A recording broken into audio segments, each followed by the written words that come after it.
बिस्मिल्लाहिर्रहमानिर्रहीम। अस्सलाम वालेकुम dear students of 9th class. आज हमारा लेक्चर नंबर 8 है, हमारा चैप्टर नंबर 2 और इसका सेकंड टॉपिक है और वो है क्रिप्स मिशन। और वही गुजारिश जो हर लेक्चर में की जाती है, इसको समझने के लिए रफ़ कॉपीज़ रख लीजिएगा अपने पास और साथ में लेक्चर्स के दौरान अगर आप साथ में सुन रहे हैं तो उसको नोट करते जाइएगा ताकि आपको टॉपिक अच्छी तरीके से समझ आए। जब आप लिख लेते हैं याद करने के बाद या किसी चीज़ को बेहतर तरीके से समझने के लिए, तो उस टॉपिक पर आपकी ग्रिप अच्छी हो सकती है। तो आइए बढ़ते हैं अपने टॉपिक की तरफ। जैसे कि आपको नज़र आ रहा है क्रिप्स मिशन, तो इसका थोड़ा सा पस मंज़र मैं आपको बताऊँ तो यूँ बताऊँगा कि असल में यहाँ पर जंग अज़ीम दोम का तस्करा सबसे बड़ा है और वो जंग अज़ीम दोम का तस्करा शुरू होता है सन 1939 से 1945 तक का। ये वो अरसा था जिसमें जंग अज़ीम दोम लड़ी गई। अब जहाँ पर पूरी दुनिया में एक हलचल मची हुई थी, वहीं पर हमारे बड़े सगीर में भी सियासी बेचैनी जो है वो बढ़ती चली गई। मौके का फ़ायदा कहें या वक्त की ज़रूरत कहें, लेकिन अंग्रेज़ खुद दबाव का शिकार थे। बरतानिया वगैरह और साथ के कुछ मुल्क जर्मनी के ख़िलाफ़ बरसर पैकार थे, उनको खौफ था जर्मनी से और जर्मनी फतूहात करता आ रहा था और एक तरफ अमेरिका चुप करके बैठा हुआ तमाम सूरत हाल देख रहा था। लेकिन जब जापानी इस जंग में कूदे और एक तनाज़ा जो शिद्दत इख्तियार कर गया और तेल, चूँकि उसकी सारी सप्लाई जापान की अमेरिका से जाती थी, तो उन्होंने एक कोशिश की कि शायद किसी तरीके से अमेरिका को भी फ़तह कर लिया जाएगा। तो एक जजीरे का एक ऐसा तनाज़ा जो इन दोनों मुल्कों के दरमियान आता था, वहाँ से एक बड़ा वाक़या हुआ और वो वाक़या था कि अमेरिका ये सोचने पर मजबूर था कि अगर जापान को यहाँ से फ़तह करना है या इन जजीरों से इनका कब्ज़ा हटाना है तो कम से कम 2.5 लाख फ़ौजी जो हैं वो इसमें हलाक हो जाएंगे। तो उस वक्त उन्होंने ये बेहतर समझा कि 2 एटम बम जो है नागासाकी और हिरोशिमा पर गिरा कर ये तनाज़ा जो है इसको एक नया रुख दिया जाए। और यकीनन ऐसा ही हुआ। जंग वहाँ पर इख्तिताम पजीर हुई, बहुत बड़ी तादाद में अफराद जो हैं वो उसमें कत्ल हो गए। जापानी अपने कदमों पर पीछे हट गए क्योंकि उनका नुकसान बहुत बड़ा था। खैर, ये तो हमने एक आलमी पस मंज़र देखा। अगर हम उसको बर सगीर के हवाले से देखें तो हमें पता चलता है, जो कि हम इसके तारुफ में भी लिख सकते हैं। मैं यहाँ पर तारुफ लिख रहा हूँ।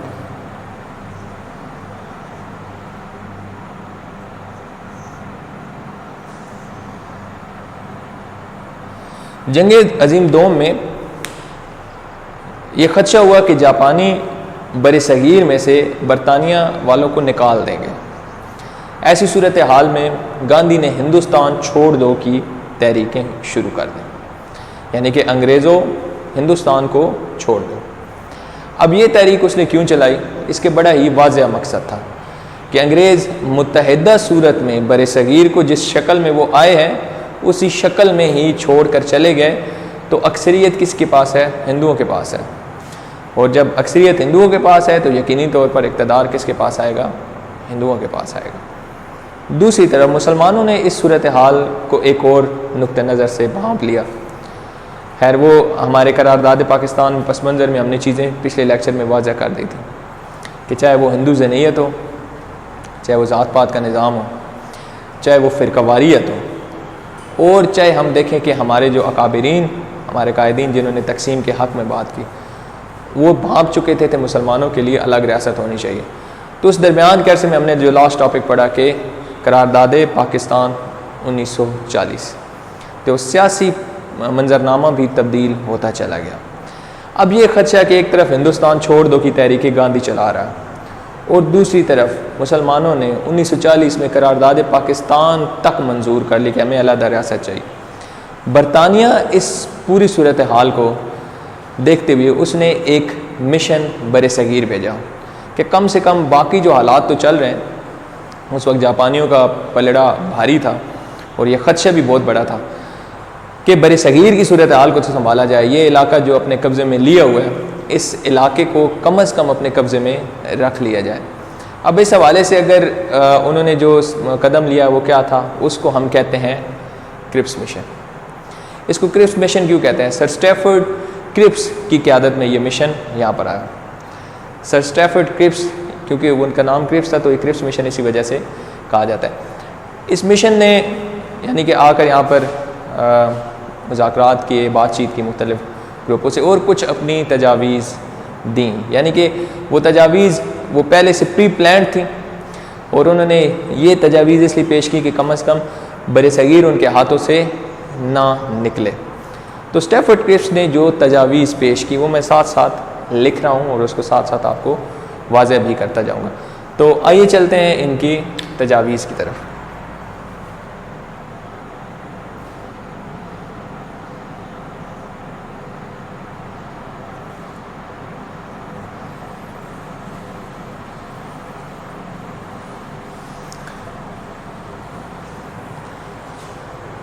पहली तजवीज़,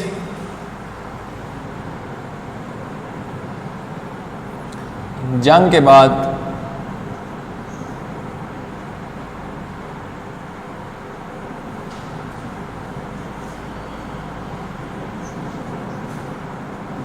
बरसगीर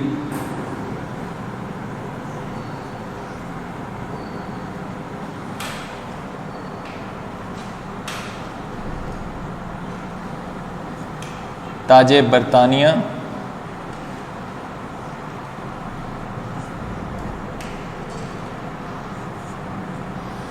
के मातहत होगा।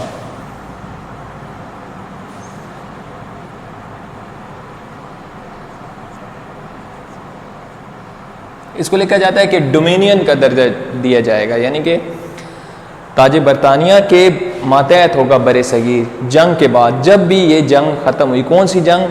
जंगे अजीम दोम 1939 से जो कि 1945 तक रही। ये 1942 में पहले भी कह रहे हैं कि जंग ख़त्म हो भी गए जाए तब भी बरसगीर किसके मातहत रहेगा? ताजे बरतानिया के मातहत रहेगा। तो जंग के बाद बरसगीर ताजे बरतानिया के मातहत होगा। दूसरी बात,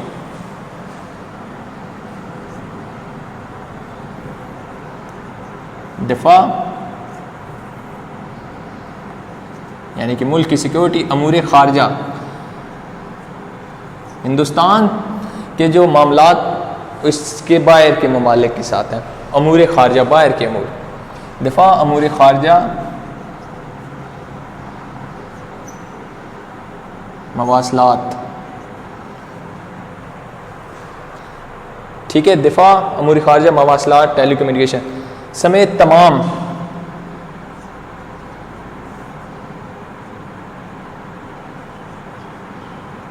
शोबे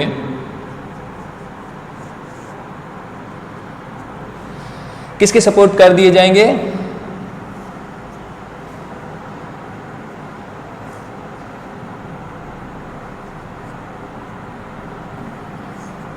हिंदुस्तानियों के सपोर्ट कर दिए जाएंगे।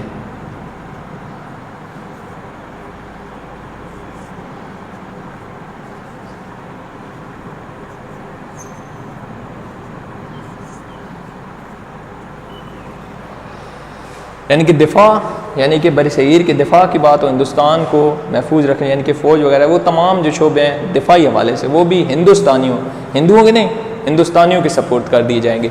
अमूर खारजा बरसगीर से बाहर के जो मामलात है दूसरे मुल्कों के साथ, वो मवासलात, टेलीकम्युनिकेशन समेत तमाम शोबे हिंदुस्तानियों के सपोर्ट कर दिए जाएंगे। ये वो दबाव था जो आलमी जंग का था, यानी कि बरतानिया इस हद तक दबाव का शिकार हो गया कि अब वो देख रहा था कि जंग के बाद बस बरसगीर हमारा रहे, बाकी तमाम शोबे जो हिंदुस्तान के हैं या हिंदुस्तानी हवालों में वो तमाम के तमाम हिंदुस्तानियों के सपोर्ट कर दिए जाएंगे। इसके बाद तीसरा पॉइंट जो नहायत अहम था वो, और फिर हम इसके बाद जो हमारा पांचवा पॉइंट होगा कि आइन साज असम्बली, मरकजी आइन साज,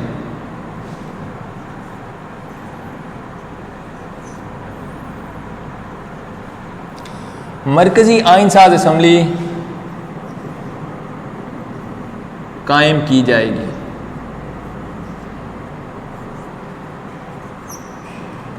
जो बर सगीर के लिए आइन बनाएगी, जो बर सगीर के लिए आइन बनाएगी। अब इसकी तश्कील कैसे होगी? इसकी तश्कील होगी सूबाई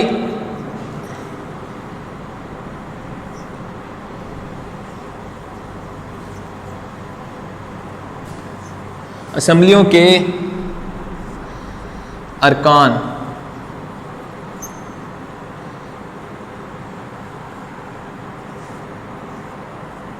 मरकजी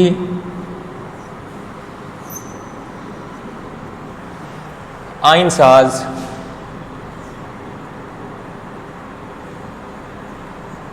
असम्बली का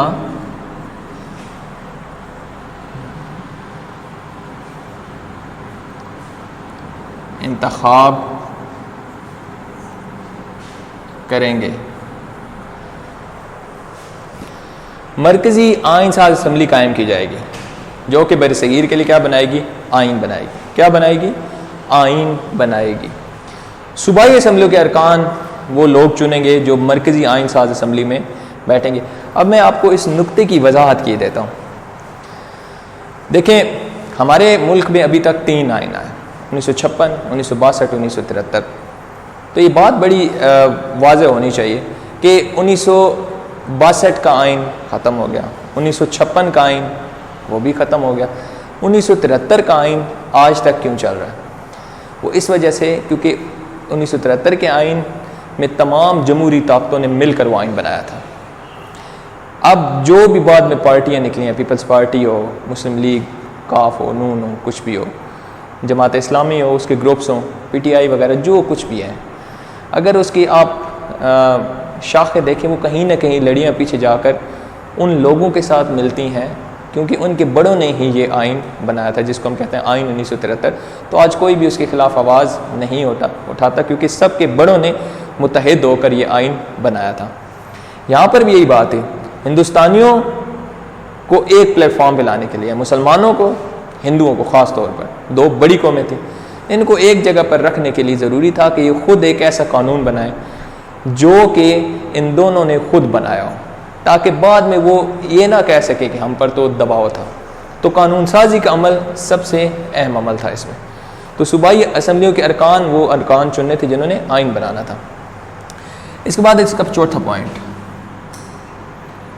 वो चौथा पॉइंट है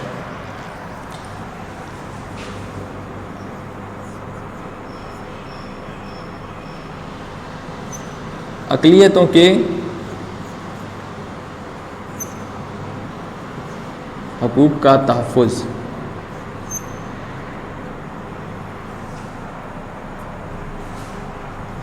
किया जाएगा।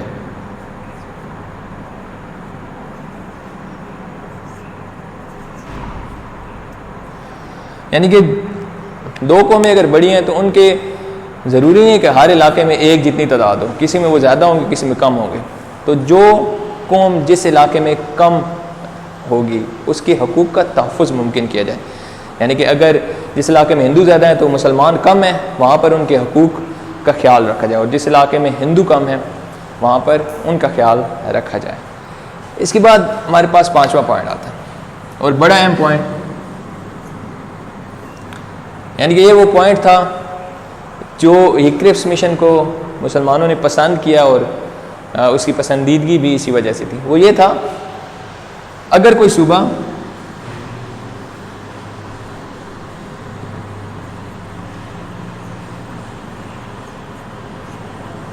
आइन को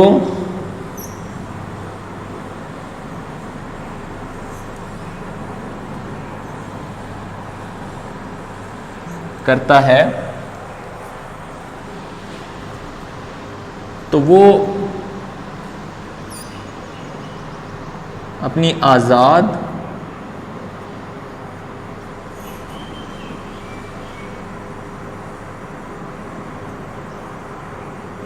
हैसियत कायम कर सकेगा।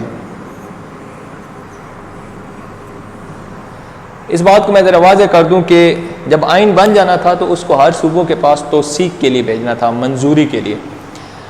अगर कोई सूबा ये जो आइन बनाने के लिए मरकज़ी आइन साज असम्बली जो तश्कील दी जाए, इसके बाद जो आइन बनना था, अगर कोई सूबा इसको रिजेक्ट कर देता, नामंजूर कर देता, तो वो बरसगीर से यानी कि वो अपनी अलहदा हैसियत कायम कर सकता था। यहाँ पर कौन सा इशारा नज़र आ रहा है कि अगर मुसलमानों के सूबे अलग हैं तो वो अगर आइन को मुस्तरद करते तो क्या पाकिस्तान ना बन जाता? यकीनी तौर पर पाकिस्तान बन सकता था। तो आइए बढ़ते हैं अब इसके रद्द-ए-अमल की तरफ। मैं इसको दोबारा से आपको ये एक दफ़ा ही तजावीज़ पर रोशनी डाल देता कि जंग के बाद उन्होंने कहा कि बरसगीर हमारे ही कंट्रोल में होगा, ताज बरतानिया ने कहा, बाकी तमाम शोबे दिफा, अमूर ख़ारजा, मवासलात, ये सब हम हिंदुस्तानियों को दे देंगे। मरकज़ी आइन साज असम्बली बनाई जाए जिसमें कोई कानून ये दोनों कौमें या कुछ और जो कलील तादाद में जो मिलकर बनाए, सूबाई असम्बली के अरकान उनका चुनाव करेंगे। जिन इलाकों में जो कौम कम तादाद में उसके हकूक़ का तहफ़्फ़ुज़ होगा। और उसके बाद ये था कि अगर कोई सूबा किस आइन को पसंद नहीं करता तो वो अपनी आज़ाद हैसियत कायम कर सकता है। तो अब इस पर एक फ़ितरी बात, इसका रद्द-ए-अमल हम देखेंगे। रद्द-ए-अमल,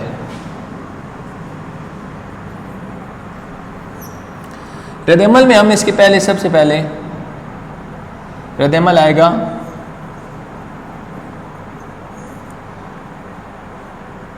मुस्लिम लीग का। अब मुस्लिम लीग का रद्द-ए-अमल क्या था? मैं आपको करारदाद पाकिस्तान के हवाले से बात कर रहा हूँ कि एक तो कायदे-ए-आज़म ने वाज़ा कर दिया ये दो कौमें अलग अलग हैं, ठीक है, मुतहदा, तो ये मुतहद होकर तो रह ही नहीं सकते।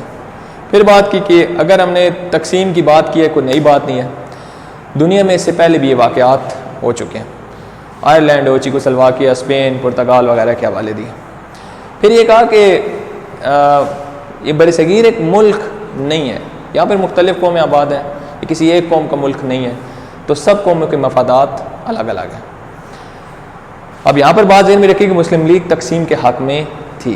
क्रिप्स मिशन पर उनका क्या रद्द-ए-अमल आया? क्रिप्स मिशन पर उनका रद्द-ए-अमल यह आया कि उन्होंने पहले इसको पसंद किया और शुक्रिया अदा किया ताज बरतानिया का कि उन्होंने क्रिप्स मिशन में ये तजावीज़ रखी हैं, ख़ास तौर पे वो तजवीज़ कि अगर कोई सूबा इसको मुस्तरद करता है तो अपनी आज़ाद हैसियत कायम कर सकेगा। अलबत्ता हतमी फ़ैसले के तौर पर क्या कहा गया? हतमी फ़ैसले के तौर पर इसको मुस्तरद कर दिया कि पाकिस्तान का मुतालबा वाज़ेह तौर पर और फौरी तौर पर इसमें कबूल नहीं किया गया, क्योंकि अभी ताज़ी बात थी करारदाद पाकिस्तान वाली। तो ये सियासी जद्दोजहद इसमें 1940 और फिर 1942 कि पाकिस्तान की बात को ना तो इसमें दर्ज किया गया ना इसको माना गया।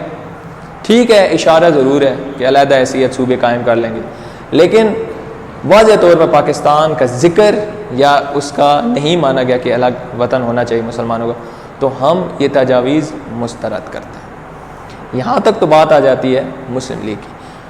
फिर इसके बाद जो रद्द-ए-अमल था वो था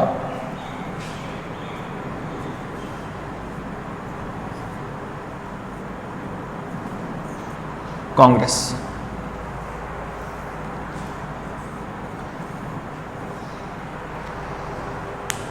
अब कांग्रेस का अगर मैं आपको मिजाज बताऊं, वो कायल थे कि हिंदुस्तान मुतहदा सूरत में रहे, इसकी तकसीम नहीं होनी चाहिए, अंग्रेज़ यहाँ को छोड़कर चले जाएं, कि बरसगीर को छोड़कर यहाँ से चले जाएं, क्योंकि अक्सरियत फिर उनकी होगी तो इक़्तिदार किसको मिलेगा? हिंदुओं को मिलेगा। ऊपर से ये था कि जापानी जो हैं वो यलगार करते हुए बर्मा तक आ पहुँचे थे, बरसगीर के करीब ही आ चुके थे, तो उनको ये यकीन था कि फतवात का सिलसिला यानी कि वो इलाके यूँ फ़तह करते रहे तो जापानी फ़ौज यकीनन बरसगीर में दाखिल होगी और यहाँ से बरतानिया वाले अपने मुल्क वापस चले जाएंगे और ये इलाका उन लोगों के पास आ जाएगा जो कि बरसगीर में अक्सरियत में, जिनकी तादाद बरसगीर में ज़्यादा है। ये सोच रखते हुए उन्होंने क्या किया? उन्होंने इसको तो फटाफट ही यानी कि बिल्कुल उसको मुस्तरद कर दिया। वो मुस्तरद ऐसे किया, उन्होंने कहा कि ये तो बिल्कुल मंजूर ही नहीं है कि कोई चीज़ बरसगीर से अलग हो, यानी कि सूबे जो है वो अगर आइन को मुस्तरद करे तो अपनी आज़ाद हैसियत कायम कर सकते हैं। इसको तो बिल्कुल उन्होंने मुतलकन उसको मुस्तरद कर दिया इस तजवीज़ को। उन्होंने उसके ऊपर एक और बात कही और वो बड़ी दिलचस्प थी कि क्रिप्स मिशन असल में एक ऐसे बैंक का चेक है जो कि दिवालिया होने जा रहा है, यानी कि एक बैंक खुद खाली है, आपको कोई चेक दिया जाए कि आप उस बैंक से जाकर कैश करवा लें, तो पता चले कि उस बैंक में पास पैसे ही को नहीं है। यानी नहीं, उन्होंने ये बात कही कि बरतानिया वालों के पास खुद अभी रास्ता नहीं है, उनको तो छोड़ के जाना ही है, और हम लोगों को वो कह रहे हैं कि आप हमारे मातहत रहेंगे या कानून बनाएं, ये हो या हम जो नई आइन मंजूर करेंगे वो अलग हो जाएंगे। तो कैसी ये अजीब बातें कर रहे हैं। तो कांग्रेस और गांधी ने मुकम्मल तौर पर इस मिशन को मुस्तरद कर दिया। इस मिशन की मुस्तरद होने के बाद इसकी ज़िम्मेदारी खुद स्टैफर्ड क्रिप्स ने अपने ज़िम्मा ली, किसी सियासी जमात को इसको मुरीद इल्ज़ाम नहीं ठहराया गया। यहाँ पर हमारा टॉपिक ख़त्म होता है। मैं आपको इसका ओवरव्यू वैसे दे देता हूँ। क्रिप्स मिशन में जो आपको यानी कि मैंने आपको बताया इसका तारुफ, यानी कि कुछ चीज़ें जो अलग थीं वो ये था कि जंग अज़ीम दोम के हवाले से मैंने कुछ बातें की कि ये कैसा हुआ और कैसे बम गिराए गए। इस दौरान बरतानिया वालों पर दबाव था, तो क्रिप्स मिशन यहाँ पर भेजा गया बरसगीर में, ताकि बरसगीर कम अज़ कम उनके हाथ से ना जाए। तो वो तजावीज़ जो पेश की वो मैं पहले भी दोहरा चुका हूँ। जंग के बाद बरतानिया के मातहत रहेगा बरसगीर, बाकी अमूर जो हैं वो उनके पास चले जाएंगे। हिंदुस्तानियों के को आइन बनाने के लिए कोशिश की जाएगी, लेकिन कोई सूबा आइन मुस्तरद करता है तो अपनी आज़ाद हैसियत कायम कर सकेगा। मुस्लिम लीग ने खुशी का इजहार किया, लेकिन तजावीज़ को मुस्तरद किया, और कांग्रेस ने तो वैसे ही उनको मुस्तरद कर दिया था। इसमें एक शॉर्ट क्वेश्चन जो बड़ा अहम है, जो आपकी एक्सरसाइज में भी है, वो ये है कि क्रिप्स मिशन की कोई सी दो तजावीज़ जो है ना उस पर, यानी कि मुख्तसर सवाल आता है, कोई सी दो तजावीज़ लिखें। तो इसमें आपके लिए जो दो तजावीज़ अमूमन लिखी जाती हैं वो या तीन, पहली और दूसरी आसान और तीसरी अक़लियतों के हकूक़ के तहफ़्फ़ुज़ किया जाएगा। तो ये था आपका आज का टॉपिक। अगले लेक्चर तक के लिए अल्लाह हाफ़िज़।